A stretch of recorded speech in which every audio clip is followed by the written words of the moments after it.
kailangan matigil na ang karahasan laban sa mga mamahayag. Inuutusan kita na hanapin ang mga mamahayag at protektahan sila. Masusunod po. Kailangan niya po sa aming makipagtulungan. Lumalalala po ang kaso ng pagpatay sa mga mamahayag sa Brookhaven. Sige, pag-iisipan mo yan. Paano ba gagawin mo? Isipin pa mo namin yung pamilya. Paano ba ginagawa mo ito? Paano kung madami kami?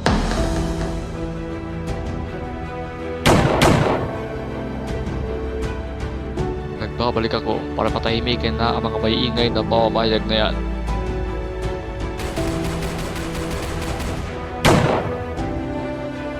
Nasaan ako?